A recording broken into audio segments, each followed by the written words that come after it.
Problem face न करना पड़े। मैथ्स एक ऐसा सब्जेक्ट है जिसमें स्टूडेंट्स बहुत प्रॉब्लम फेस करते हैं। ऐसे बहुत ही कम स्टूडेंट्स हैं जिन्हें मैथ्स पसंद है।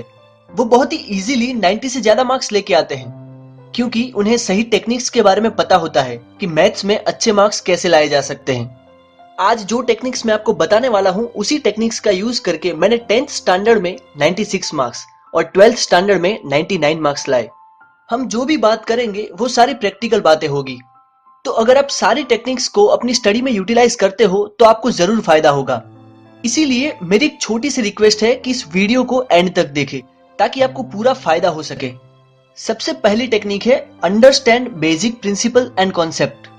सच बताऊं तो मैथ्स दूसरे सब्जेक्ट से बहुत ही इजी है, क्योंकि देखिए हिस्ट्री सब्जेक्ट है तो उसमें आपको सारी चीजें याद रखनी पड़ती हैं। वर्ल्ड वॉर कब हुआ, किसके बीच में हुआ, बैंक ऑफ बड़ौदा का एस्टेब्लिशमेंट कब हुआ, ये सारे क्वेश्चंस आपको याद रखने होते हैं। इसका कोई लॉजिक नहीं होता है, लेकिन मैथ्स पूरा लॉजिक पे डिपेंड है। अगर आप सिर्फ एक बार उसके बेसिक प्रिंसिपल और कॉन्सेप्ट को अच्छी तरह से समझ लेते हो तो आपको फिर कभी भी प्रॉब्लम फेस नहीं करनी पड़ेगी। फिर आपको कितने भी क्वेश्चंस क्यों ना दिए जाए, आप इजीली उन क्वेश्चंस को सॉल्व कर पाओगे। मैथ्स सब्जेक्ट दूसरे थियरी सब्जेक्ट जैसा नहीं है कि सिर्फ रट्टा लगाया और याद कर दिया। यहाँ पे एक्चुअली आपको याद करना ही नहीं है, सिर्फ समझना है। अब बात करते हैं सेकंड पॉइंट की। सेकंड पॉइंट है मोर एंड मोर प्रैक्टिस। हमने सारे बेसिक प्रिंसिपल्स एंड कॉन्सेप्ट समझ लिए, लेकिन क्या इतना काफी होगा? क्या टू व्हीलर और फोर व्हीलर सिर्फ उसकी थियरी समझने से आप ड्राइव कर सकते हो? अच्छी कार ड्राइव करना तभी आता है जब आप एक्चुअली उसे चला के देखते हो। मैथ्स में भी यही है। मैथ्स को सिर्फ सुनने से और पढ़ने से नहीं चलेगा, आपको क्वेश्चन की प्रैक्टिस भी करनी होगी, क्योंकि मैथ्स में बहुत सारे क्वेश्चंस में छोटे छोटे ट्विस्ट होते हैं।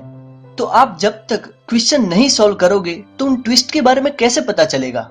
अगर आप अभी सॉल्व नहीं करोगे तो वो सारी गलती आप एग्जाम में करके आओगे और फिर मार्क्स कम आएंगे। इसीलिए बोल रहा हूं कि जितनी हो सके उतनी ज्यादा प्रैक्टिस कीजिए। प्रैक्टिस के लिए आप सैंपल पेपर के क्वेश्चंस भी सॉल्व कर सकते हो, ताकि उससे आपको एग्जाम पैटर्न भी मालूम हो जाएगी। नेक्स्ट पॉइंट है मेंटेन अ फॉर्मूला बुक। मुझे 10th और 12th स्टैंडर्ड में फॉर्मूला बुक से बहुत हेल्प मिली थी। मुझे पता है कि आप फॉर्मूला बुक का मतलब समझ ही गए होंगे।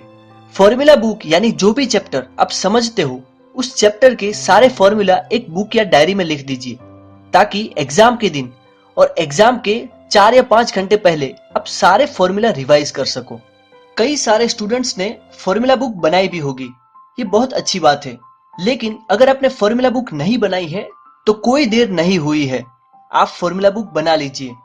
उसे पढ़ने से एग्जाम के दिन कॉन्फिडेंस आता है कि सारे टॉपिक्स एंड कॉन्सेप्ट रिवाइज हो गए हैं।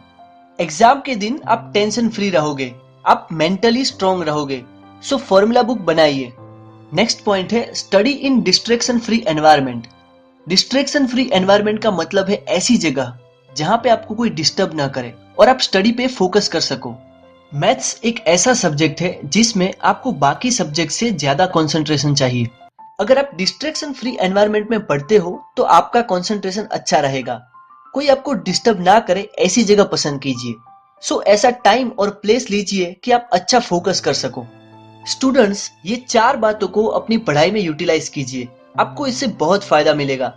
आज के इस वीडियो को समराइज करें तो सबसे पहले हमने बात की understand basic principles and concept. रट्टा लगाने की बजाय चैप्टर के बेसिक प्रिंसिपल समझिए। सेकंड पॉइंट में हमने बात की more and more practice. Questions की जितनी ज्यादा हो सके उतनी प्रैक्टिस कीजिए। थर्ड हमने बात की मेंटेन अ फॉर्मूला बुक, ये आपको एग्जाम के दिन बहुत हेल्प करेगा। और लास्ट हमने बात की study in distraction free environment, यानी कि ऐसी जगह पढ़िए जहां पे आपको कोई डिस्टर्बेंस ना हो। दोस्तों, जितना हो सके उतना इस वीडियो को शेयर करें। लाइक और कमेंट करके आप हमारा मनोबल बढ़ा सकते हो। अगर आप हमारे कोई भी वीडियो को मिस नहीं करना चाहते तो हमारी चैनल योर सक्सेस मेट को सब्सक्राइब कीजिए। आपका कीमती समय देने के लिए धन्यवाद। जय हिंद।